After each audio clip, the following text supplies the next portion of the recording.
¿Qué tal? Muy buenas noches. Comienza otro capítulo de Sin Fronteras en la pantalla de TV Ciudad. Damos la bienvenida a este nuevo programa donde seguiremos abordando temas del orden mundial y del tiempo que nos toca. Maite Sarasola, ¿cómo le va? Muy buenas noches, Jano Gabardo. Un gusto estar acá con usted Bueno, nuevamente. una alegría realmente, y además es importante abordar un tema como el que tenemos en el día de hoy, que está relacionado con los pueblos originarios, con el indigenismo, pero particularmente con el rol y la trascendencia que han comenzado a tener todos los pueblos originarios en la política, en la sociedad y también en alguna medida como defensores de lo último que va quedando de nuestro medio ambiente en el continente. Sí, estamos hablando de que en el mundo hay 370 millones de personas indígenas. Esto es más o menos un 5% de la población mundial. Si hablamos de nuestra región de América Latina y el Caribe, la situación es la siguiente. Hay 826 pueblos indígenas identificados según la CEPAL, que equivalen más o menos a 45 millones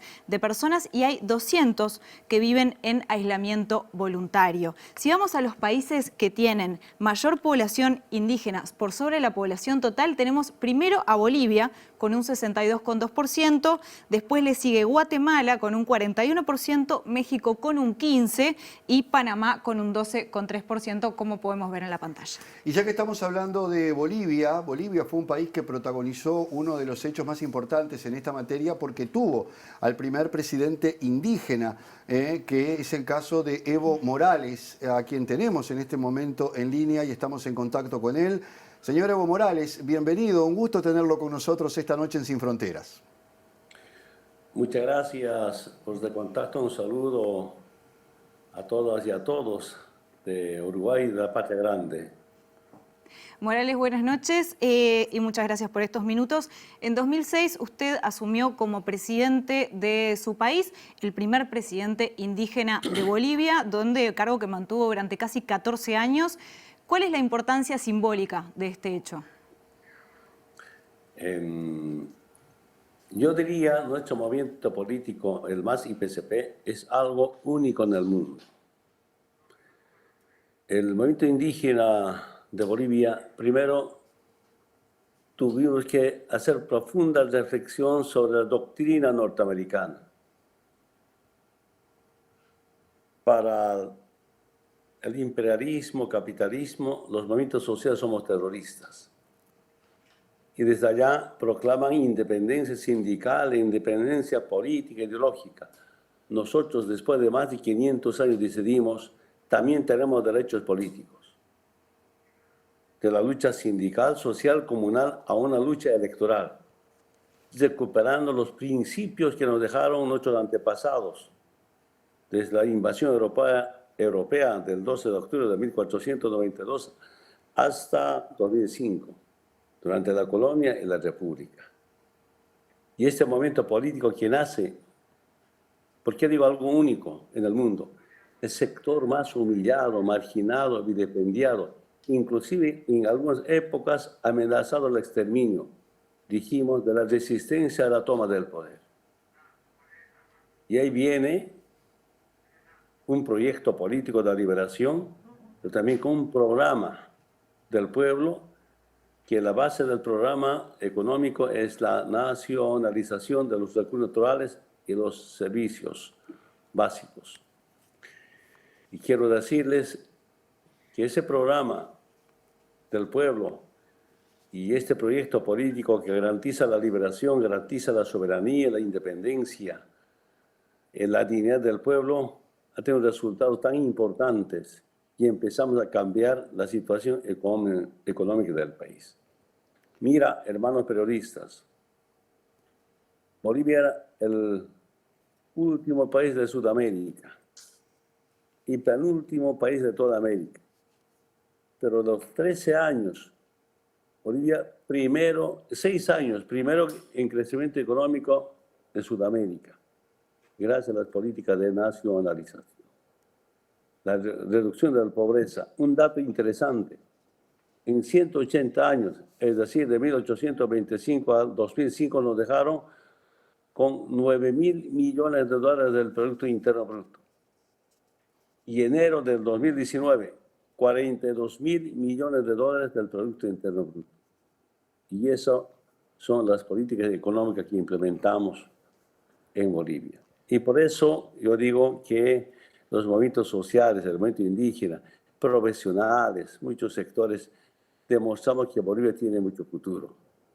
Otra Bolivia, como decimos siempre, otro mundo es posible cuando nos liberamos del neoliberalismo y del capitalismo. Morales, ¿cuáles fueron los principales desafíos que tuvo usted en tanto había muchas expectativas por parte de la población indígena de su gobierno? ¿Y cuáles son los debes que usted cree quedaron allí pendientes de toda su gestión al frente de Bolivia, en relación al pueblo indígena o a la población indígena propiamente dicha? Rumbo a nuestro bicentenario, era 100% de agua potable, no solamente para el movimiento indígena, sino en toda Bolivia. Integración caminera. Mira, cuando llegamos al gobierno apenas había un poquito más de 1000 kilómetros de camino pavimentado.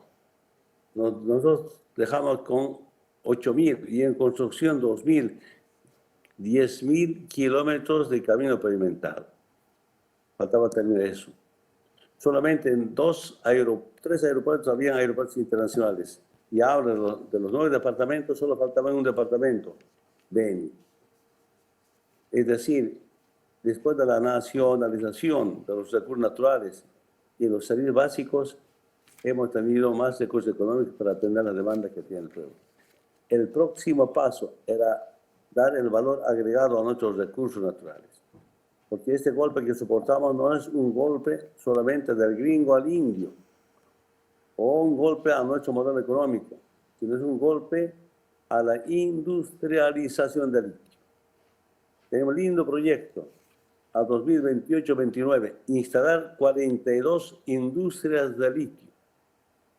16 para litio, otros para subproductos, pero también para insumos. Terminando la industrialización del litio, Bolivia hubiera decidido el precio del litio para todo el mundo. Ahora podemos ver en los medios de comunicación cómo, por ejemplo, Tesla participó en golpe de Estado. Congresistas republicanos reconocieron que el golpe de Estado ha sido por litio. Últimamente la inteligencia de Inglaterra también había participado en el golpe de Estado por temas del litio. Y otras refrescamos como latinoamericanos. Lamentablemente los países del occidente solo nos quieren que nosotros garanticemos la materia prima y no quieren que demos valor agregado. Y cuando hemos empezado a industrializar, ya empezamos con petroquímica, hierro, sobre todo el tema del litio, ahí viene el golpe de Estado. Ese es el tema pendiente todavía. Morales, usted hablaba de Latinoamérica y lo quiero sacar un poco de Bolivia para llevarlo a la región. ¿Cómo ve la situación de las personas indígenas en la región? Pienso como ejemplo Jair Bolsonaro como presidente de Brasil y las políticas que está implementando, pero me gustaría saber su opinión también sobre los otros países. Sigue la lucha del movimiento indígena en toda América Latina, donde, si no son mayorías, minorías, pero defendiendo fundamentalmente los derechos de la madre tierra. Y yo estoy convencido, el planeta, o la tierra, o la madre tierra, o la Pachamama, sin el ser humano puede existir mejor, pero el ser humano no va a poder existir sin la madre tierra. Después de que las Naciones Unidas reconocen tantos derechos, derechos políticos, derechos humanos, derechos del movimiento indígena, derechos civiles, bueno, muchos derechos, pero todavía hay un tema pendiente. ¿Cómo reconocer que también la madre tierra tiene derechos? Y la lucha en Brasil, Ecuador, en Perú, a veces una lucha solamente por reivindicaciones sociales. Y en Bolivia combinamos dos cosas. La lucha por una reivindicación social, pero también por cambio estructural al Estado colonial.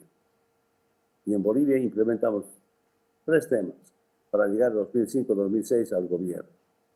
En lo político, la refundación de Bolivia. En lo económico, la nacionalización. Y en lo social, la redistribución de la riqueza. El primer tema dura lucha, pero acabamos con ese estado colonial, ahora contamos con el Estado plurinacional. Estado plurinacional, ahora proclamamos América plurinacional de los pueblos para los pueblos. Después que nos hemos convencido que estados plurinacionales no es compatible con el imperialismo. Es otra responsabilidad.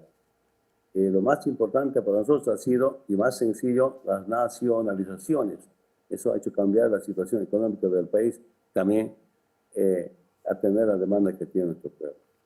Entonces, la lucha del movimiento indígena sigue, a veces, repito, normalmente solamente por una reivindicación social, pero también como los mapuches en Perú, ya proclamando, pidiendo Chile plurinacional, igualmente en Perú, y esta lucha es continental. Morales, le hago la última y le pido brevedad. Usted hablaba del cuidado de la madre tierra. ¿Cómo se hace para compatibilizar este cuidado de la madre tierra con la necesaria explotación también de los recursos? ¿Cómo ve usted esta situación? Tenemos la obligación de defender el medio ambiente, la madre tierra, pero también tenemos derecho a aprovechar nuestros recursos económicos para bien de la población.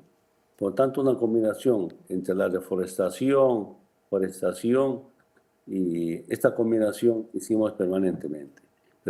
Pero si aprovechamos los recursos naturales del pueblo para el pueblo, antes se aprovecharon los recursos económicos para las transnacionales. Cuando yo afirmo que somos anticapitalistas, con el anticapitalismo no estamos hablando contra la propiedad privada. La propiedad privada está garantizada. Pero ¿qué hacían los capitalistas en Bolivia? Se adueñaban del gas. Del 100% de ingresos, 82% para las transnacionales petroleras y 18% para los bolivianos. Entonces nunca respetaban y nunca habían políticas de reforestación, pero se los robaban nuestros recursos naturales. Esa es la profunda diferencia. Y el movimiento indígena no solamente vive en solidaridad con el ser humano, como hermanos, como seres humanos, sino sobre todo vivimos en armonía con la madre tierra. La madre tierra es la madre, como se dice textualmente. Por eso hay esta profunda diferencia con las políticas del occidente. Evo Morales, le agradecemos muchísimo su presencia esta noche en este programa. Voy a terminar brevemente saliéndome del libreto con una reflexión que me dejó un día un cuentista boliviano de origen aymara que conocí en Brasilia, que yo le pregunté, bueno, ¿qué tal Bolivia con Evo Morales? Y él me dijo, bueno, bien, a veces tenemos diferencias, a veces lo queremos matar, pero somos nosotros en el poder, me dijo. ¿Qué representa ese somos nosotros en el poder? El pueblo es el poder. Gobernar con el pueblo, porque para mí las elecciones, la democracia no termina en el día de la votación. La democracia se aplica cada día. Reuniones con los distintos sectores sociales, obreros, campesinos, indígenas, clase media, profesores, empresarios, y en reuniones se toman decisiones. Tenemos una democracia no solamente representativa, sino participativa y decisiva. Y el proyecto que tenía era que los sectores sociales con representación nacional se conviertan como un consejo de Estado, el poder del pueblo para el pueblo. Habían temas pendientes. Entiendo perfectamente, no es sencillo a veces organizar y cambiar las formas de la participación del pueblo. Pero durante la campaña de 2005, ¿qué me decían mis hermanos del campo especialmente? Hermano Evo, vamos a ser presidente. Entonces, imagínense el profundo sentimiento. No me dice Evo va a ser presidente, vamos a ser presidente. Es el pueblo. Evo Morales, muchísimas gracias por su participación esta noche aquí en TV Ciudad y en Sin Fronteras. Muchas gracias. Hasta pronto. Que pase muy bien. Seguimos analizando este tema y bueno, México y España estuvieron también sobre el tapete en el último tiempo. Estamos hablando de que el presidente mexicano Andrés Manuel López Obrador volvió a pedirle a España que pidan las disculpas del caso por los diferentes abusos cometidos contra las personas indígenas. Cayó muy mal. Cayó muy mal, la derecha española reaccionó con burlas y con destratos. Lo vemos.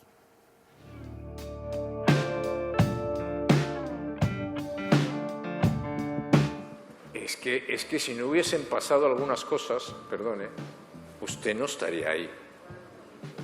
Ni se podría llamar como se llama, ni podría haber sido bautizado.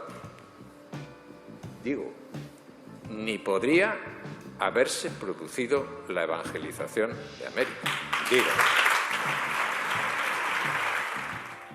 Están empezando a deshacer la historia de España, a deshacer ese legado y a promover un indigenismo, el indigenismo, que es el nuevo comunismo, por el que pretenden que cada vez más ciudadanos, a través de las revoluciones y de la desinformación, se unan a un proyecto que solo trae más miseria y pobreza.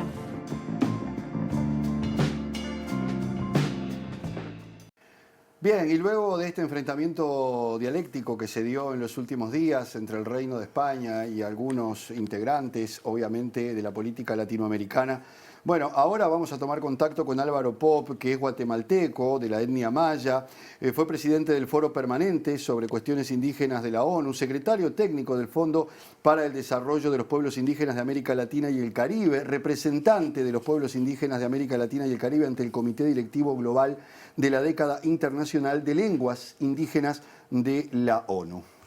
Álvaro, buenas noches y bienvenido. Hola.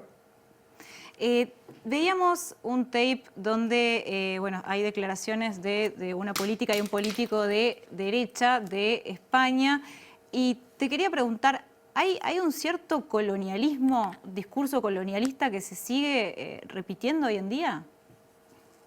Bueno, es un gusto estar con ustedes.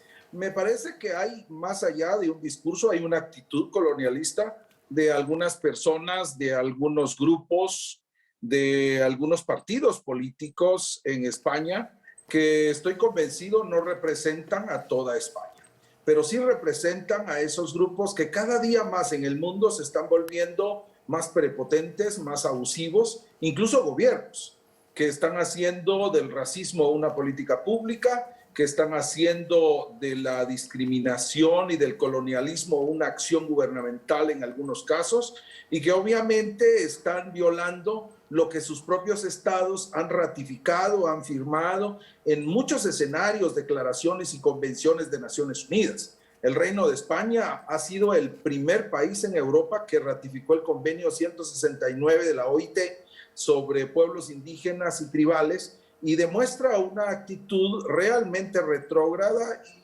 bastante absurda, que me parece tiene intereses partidistas y muy particulares en España, que darles mucho ruido es favorecer sus propios intereses. Álvaro, es obvio que hay muchas realidades indígenas en el continente, hay muchas realidades distintas que a veces obedecen a las características de los pueblos, pero también hay muchas cosas que los unen, que tienen que ver seguramente con cuestiones en común. ¿Cuáles son esas cuestiones que unen hoy a los pueblos indígenas de Latinoamérica, más allá de esas diferencias que puedan tener sobre visiones de sus realidades en cada uno de sus países?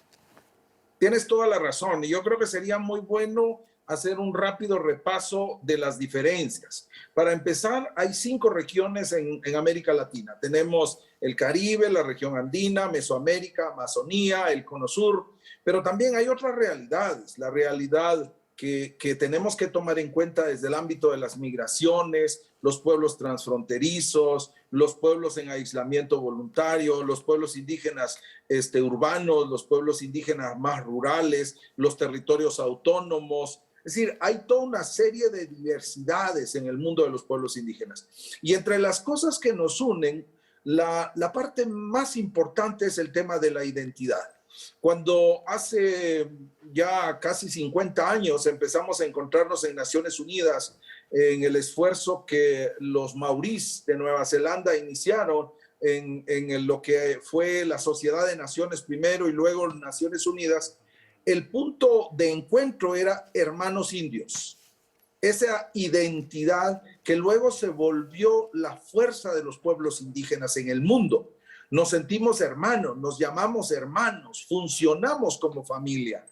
Y luego hay que reconocer que hay cosmovisiones que se armonizan, hay ideas sobre la naturaleza, sobre los sistemas ancestrales de cómo vivir, de cómo relacionarse con la naturaleza. La fuerza de la espiritualidad es una potencia enorme que une a todos los indígenas del mundo, particularmente en el caso de América Latina, reconocer que hay encuentros fundamentales que más allá de izquierda a derecha son la posición ancestral de los pueblos indígenas. Y quizás lo que a mí más me llama la atención es su visión de futuro. Hay un esfuerzo de lucha, de trabajo, de sacrificio, de familias enteras como pueblos en un mundo mejor, en la creencia de que el mundo puede ser mejor. Álvaro, mencionabas una visión de futuro y está vinculado esto también con el crecimiento que hay de las comunidades en la participación política en la región y preguntarte en este sentido, ¿cuáles son los principales desafíos a los que se enfrentan? Bueno, tenemos que reconocer que los pueblos indígenas, en algunos países más, en algunos países menos, están abriendo espacios de participación en muchos senderos. El primer sendero es la tradicional manera de hacer política y política electoral en partidos políticos, pero también en las estructuras institucionales de los poderes ejecutivos e incluso judiciales de cada uno de sus países. Cada vez más hay indígenas en Guatemala, México, Bolivia, Ecuador, en Perú, que están abriendo espacios, que están participando, que están superando ese síndrome de la marginalidad que durante más de 500 años nos ha hecho muchísimo daño. Pero también desde la participación política de partidos políticos. Hay partidos de base indígena en varias regiones. La experiencia mexicana ha sido muy potente en ese sentido. Y aunque en ningún caso han logrado el ejercicio del poder del Ejecutivo, porque el caso de Bolivia es un caso de un partido de izquierda socialista que tuvo un planteamiento vinculado a pueblos indígenas, el que lleva a Evo Morales al poder. Sin embargo, no es un partido étnico. Y entonces los pueblos indígenas en muchas regiones están haciendo esfuerzos de organización. Pero más allá de la institucionalidad de la política, hay esfuerzos importantes de participación desde las mismas estructuras ancestrales de los pueblos indígenas. Hay maneras de organizarse, de hacer acción política. Hay ejercicios en Colombia, en Guatemala, en Panamá, en Chile, con los mapuches, en todas partes, de ancestrales estructuras de ejercicio de poder, de ejercicio de organización de sus propias comunidades bajo los mandatos ancestrales. Y hay reconocimientos importantes. En las últimas elecciones en México, por ejemplo, los mecanismos propios de elección de los pueblos indígenas fueron reconocidos en algunos municipios para la elección de alcaldes municipales, para presidentes municipales. Y este es un avance importante en todos los aspectos. Me parece que ese ejercicio está cada día siendo más creciente, enfrentando realmente esos retos que implica la perversidad de la actual política y el ejercicio electoral en América Latina y en el mundo. En consecuencia, el reto es hacer más formación política, aprovechar la experiencia en los procesos electorales y sobrevivir a esta perversidad, avanzar en una construcción de propuestas interculturales y de prioridades nacionales, de tal manera de que no sea una visión solamente para sí mismo, sino para la nación, un salto en su planteamiento de pueblos indígenas a la construcción del Estado plural, la articulación interna de los diferentes grupos dentro de los mismos pueblos indígenas y superar más allá de los sectorismos económicos, educativos o territoriales, un planteamiento de nación plural, de construcción de Estado plural. Pop, para terminar y brevemente, usted hablaba de salir de la marginalidad. ¿Qué grado de incidencia tienen hoy los pueblos indígenas en los organismos internacionales y qué importancia tienen en tanto también comienzan a visibilizarse desde fuera de sus propios países o de la política doméstica, digamos? A mí me parece que estamos avanzando del tratamiento de sujetos de beneficencia a sujetos de derechos plenos. Y ese salto empezó desde sus países, pero quizás donde se aceleró fue en el escenario internacional. Y lo podemos medir con los avances que se han tenido en el tema del reconocimiento internacional. El derecho internacional público ya reconoce los derechos colectivos de los pueblos indígenas. Tenemos una declaración de Naciones Unidas para los derechos de los pueblos indígenas que el 99% de los estados de Naciones Unidas han firmado y han ratificado. El convenio 169, que es fundamentalmente latinoamericano, porque casi 20 países de América Latina han ratificado este convenio, ha hecho reformas constitucionales en casi todos de ellos, reconociendo los derechos de los pueblos indígenas, y esa es una manera de medir ese avance y esa incidencia internacional en el avance de la participación de los indígenas. Y quizás otro de los elementos claves es que varias agencias de Naciones Unidas han aprobado políticas para pueblos indígenas en sus funciones. Por ejemplo, el Fondo para el Desarrollo Agrícola de los pueblos de Naciones Unidas ha aprobado políticas al respecto. El mismo Banco Mundial, el Banco Interamericano ya tienen políticas para pueblos indígenas, y esto ha sido a través de la lucha, la participación internacional de estos pueblos. En las últimas décadas del siglo pasado, todos los países hicieron un reconocimiento de los derechos de los pueblos indígenas e iniciaron un proceso de reforma institucional para ese cumplimiento. Y finalmente yo diría que estamos a punto de empezar en el año 2022, la década internacional de los pueblos indígenas y la creación del Instituto Iberoamericano de Lenguas Indígenas. Hace 15 días, hace 20 días, el Parlatino ha aprobado los lineamientos precisamente para el desarrollo de los pueblos indígenas desde su ruralidad, pero reconociendo un ambiente de cambio climático sumamente importante. Son maneras de reconocer el avance que han tenido los derechos de los pueblos indígenas para beneficio global. Álvaro Pop, le agradecemos muchísimo por estos minutos acá en Sin Fronteras. Es un gusto. Bien, nosotros nos vamos a ir a una pausa. Luego de la misma vamos a estar dialogando con Martín Delgado Cultelli, integrante del Consejo de la Nación Charrúa y también experto en pueblos indígenas y cooperación internacional de la Universidad Carlos III de Madrid. Ya volvemos.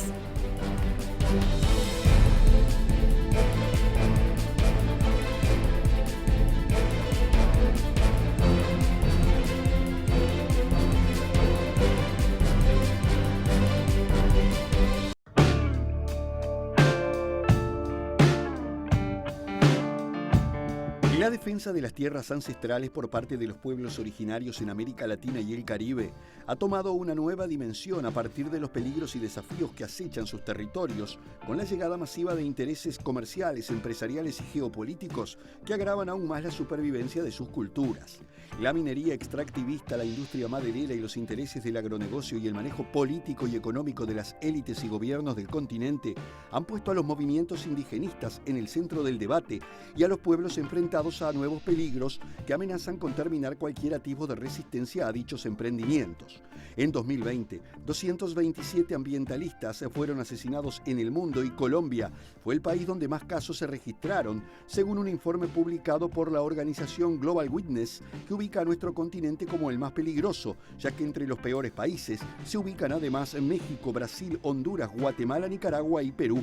En la región existen 1.223 conflictos territoriales y la represión y criminalización de los pueblos indígenas que defienden sus derechos ha conducido al asesinato de centenares de sus líderes, por lo que América Latina pide acabar con la cultura del privilegio que naturaliza las desigualdades, las discriminaciones e insta a construir sociedades pluriculturales. El caso probablemente más emblemático fue el de la líder ambiental e indígena de la etnia lenca de Honduras, Berta Cáceres, asesinada en 2016 por su lucha y liderazgo para evitar la construcción del proyecto hidroeléctrico Agua Zarca, que preveía la construcción de una represa sobre el río Gualcarque, lo que dio a nivel mundial visibilidad a un problema que se arrastra desde el fondo de los tiempos.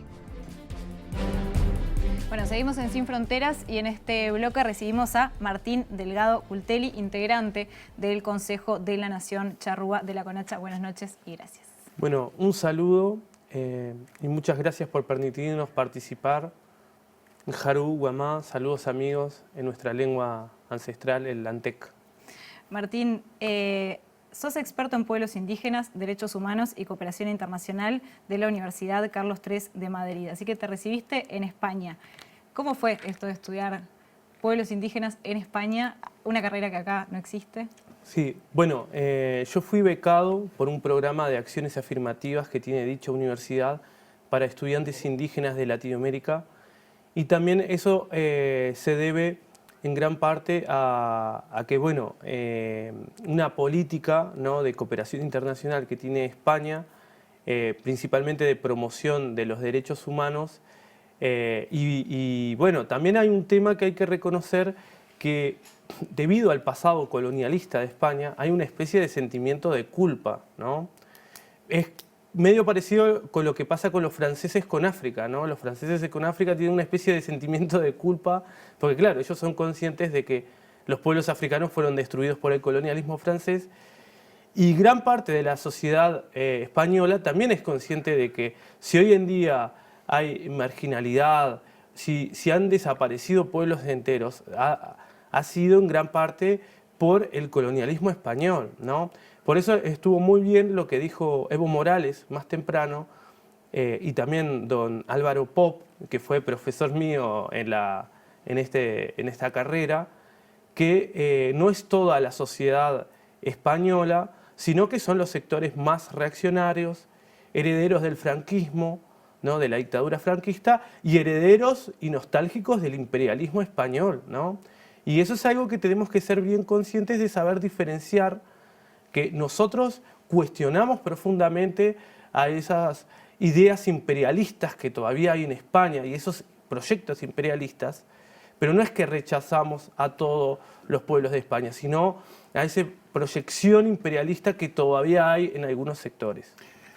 Martín, vos hablabas de la colonización propiamente dicha, de los legados de la colonización materialmente hablando, en el sentido de los daños que causó.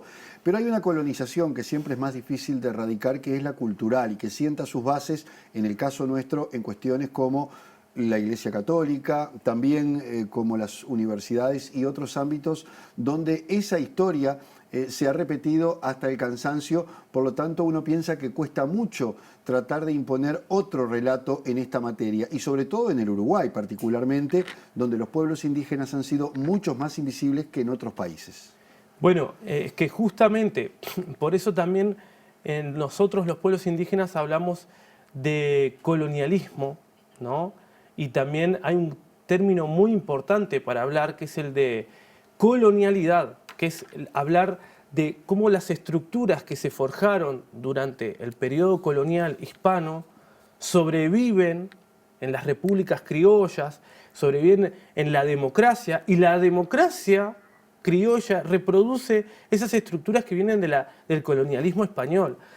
Uruguay es un claro ejemplo, ¿no? O sea, los españoles y también los portugueses inician una política de exterminio indígena ya en el siglo XVIII, pero más negociada, ¿no? Porque también por otro lado habían sectores que reconocían ciertas tierras indígenas, pero evangelizaban, ¿no? Todo el viaje de las misiones, ¿no? Bastante conflictivo, pero una tendencia a despojar a los pueblos indígenas. Pero cuando asume la República criolla, la República lleva esta política que ya había sido iniciada por españoles y portugueses a una facción más radical, ¿no? Que es lo que conocemos como salsipuedes, como las campañas del general Rivera, y ahí vemos cómo se va construyendo todo un Estado democrático, aparentemente, pero que niega absolutamente lo indígena. Y ese es uno de los desafíos que nosotros tenemos aquí en el Uruguay, porque casi todo el sistema institucional del Estado, incluyendo también incluso la Universidad de la República, ¿no? que es una de las paradojas, ¿no? Así como una universidad española que tenga un curso sobre derechos indígenas, también es paradójico que una universidad latinoamericana no los tenga. Entonces, también la Universidad de la República y las universidades privadas también son parte de este sistema de colonialidad, ¿no? Y por Uruguay eso, no tiene el problema indígena, decían en la escuela. exactamente. Esta idea del país sin indios, ¿no? De la Suiza de América, ¿no? Y que lo vemos incluso en parte de nuestro sistema político, como hay algunos actores políticos que siguen siendo nostálgicos de ese Uruguay de la Suiza de América o que justifican la política genocida del general Rivera, ¿no? Y por eso mismo también hay que entender esta colonialidad y esta forma en que se desarrolló la colonialidad en el Uruguay, porque Uruguay es el país que menos ha cambiado su institucionalidad frente al avance del movimiento indígena. Porque tanto Evo Morales como Álvaro Pop estaban hablando de la construcción del Estado plurinacional y de la ratificación del Convenio 169. Y sin embargo, Uruguay es el que más nos ha cambiado. Uruguay es, junto con Surinam, los únicos dos países de Sudamérica que no ratificaron esto, que no tienen el Convenio 169 ratificado, y nosotros vemos claramente cómo no hay una discusión en el sistema político de reforma del Estado, de asamblea constituyente y de reforma del Estado en vías de construir un Estado plurinacional que reconozca los derechos de los pueblos indígenas. Eso es algo ausente en el debate político uruguayo.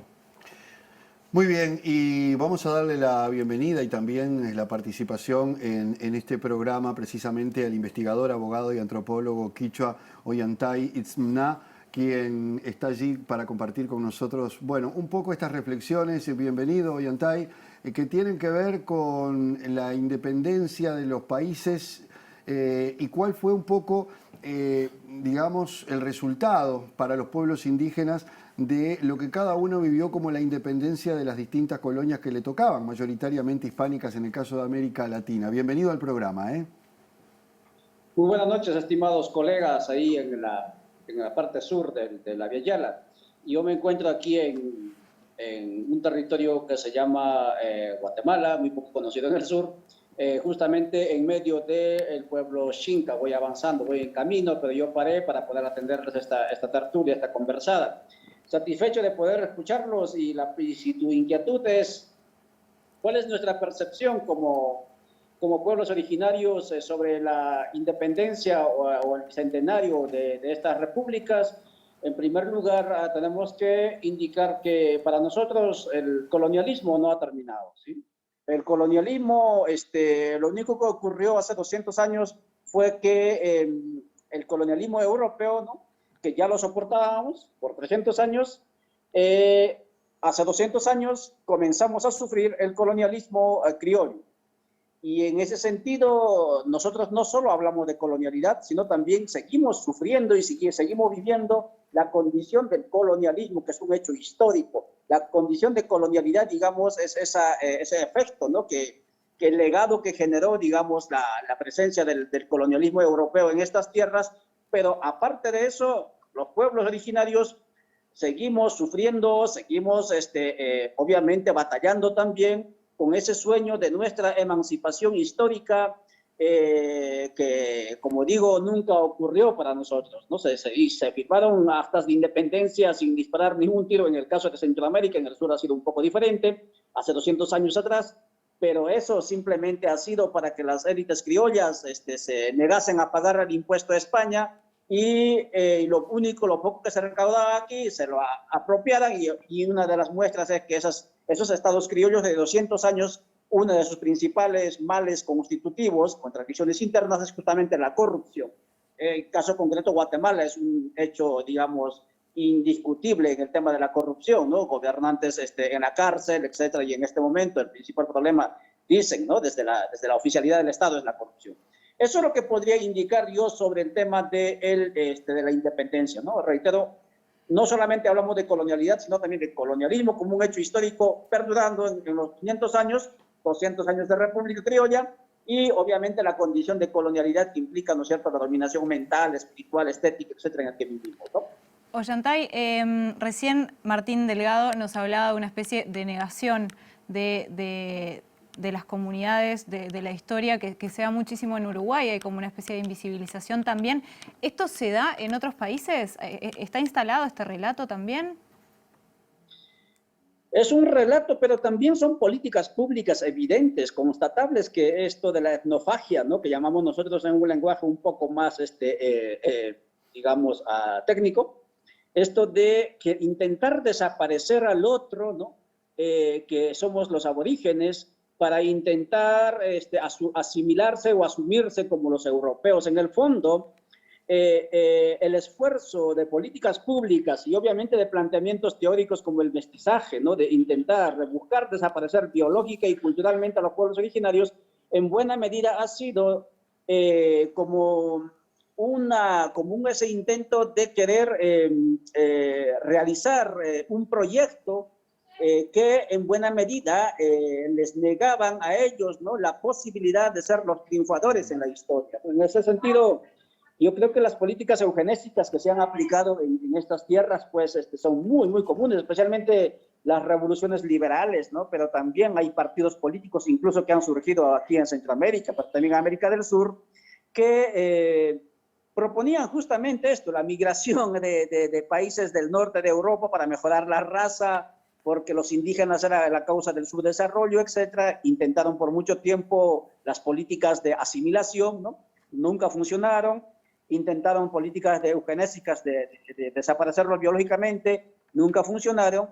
Y en este momento, 200 años después, seguimos en lo mismo. Yo creo que el debate que en Valladolid se dio entre Sepúlveda y las casas, ¿no?, que supuestamente se había resuelto aceptando que nosotros éramos seres humanos y teníamos alma, eso para los criollos nunca ha sido debatido y tampoco nunca se ha resuelto. Tal vez para los peninsulares se habrá resuelto ello, pero para los criollos de por aquí nos siguen tomando, y eso no es victimismo, ¿no?, nos siguen tomando como no sujetos, ¿no?, tal vez como homúnculos, nos siguen tratando etnias, ¿no? Eso es un término bastante peyorativo, porque ¿qué quiere decir etnia? Etnia quiere decir un pueblo, ¿no?, extranjero en su propia tierra. O sea, etnos, ¿no?, el término griego, son justamente aquellos grupos humanos que estaban en Grecia, ¿no?, o alrededor de Grecia, pero que no disfrutaban de la cualidad de ciudadanía y por lo tanto no eran sujetos políticos. Y en la medida en que nos sigan tratando como etnias, ¿no?, pues vamos a seguir no solamente sospechando, sino constatando de que para ellos no somos sujetos políticos, por lo tanto no somos seres humanos, ¿no? Triste decirlo, pero eso es lo que constatamos, ¿no? Ollantay Itzamná, seguramente que nos queda muchísimo para seguir hablando de todos estos temas porque son muy profundos, no son fáciles de resumir en apenas unos minutos, pero bueno, por lo menos hoy tuvimos a cuenta una aproximación de un tema que es mucho más profundo, que merece mucho más tiempo y al que seguramente le vamos a dedicar otros programas porque todo esto recién está comenzando. Y cuando digo todo esto me refiero hoy al protagonismo, al rol que están teniendo los pueblos originarios en sus respectivos países. Muchas gracias por acompañarnos esta noche. Muchas gracias a ustedes y saludos. A seguir haciendo el esfuerzo por la liberación y emancipación de todos los pueblos de Viayala. Gracias. Chau, chau. Que pase muy bien. Bueno, Martín, te voy a tener que pedir brevedad porque estamos ya cerrando, pero te quería hacer una última pregunta. ¿Ha cambiado la autopercepción de los uruguayos cuando se les pregunta, por ejemplo, si consideran que tienen ascendencia indígena?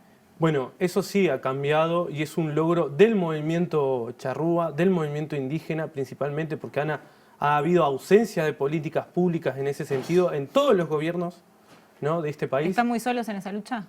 Sí, claramente. O sea, nosotros vemos como hay un sector político que defiende el riverismo, pero no hay una contestación en el sistema político y básicamente es una lucha entre el movimiento indígena, la Institución Nacional de Derechos Humanos y el riverismo que todavía campea. Pero hemos logrado que se empiece a reconocer que Salsipuede fue un genocidio, que hubo un genocidio en este país y que merecemos políticas reparatorias. También que es un país con mestizaje, ¿no?, que no solo purismo europeo. Está ese relato de que todos somos nietos o bisnietos de personas que vinieron de Europa. Claro, más allá de que algunas autoridades solo hablan de los descendientes de alemanes, algunas autoridades nacionales, es un país diverso y se está empezando a reconocer que hay ascendencia indígena en amplios sectores de la población. Y también el tema de nosotros mismos hemos cambiado, porque antes nosotros nos decíamos descendientes, porque estaba esta idea del mestizaje degenerativo, de que como ya no vivimos en tolderías o por el mestizaje, ¿no? Por la propia genocidio, entonces como que ya no somos tan válidos, entonces nos decíamos descendientes, pero hoy en día nos estamos reconociendo como indígenas, como pueblo indígena. Y esa es la discusión central que hay en todo esto. Nosotros no somos poblaciones, somos pueblos, somos un sujeto histórico que tenemos derechos históricos y que queremos construir nuestro propio destino. Y queremos que la sociedad uruguaya nos acompañe a nosotros los charrúas a construir nuestro propio destino como nación ancestral. Y no decir tanto tenemos la garra charrúa. O por lo menos no decirla solo cuando juega la celeste, sino decirla en todo momento.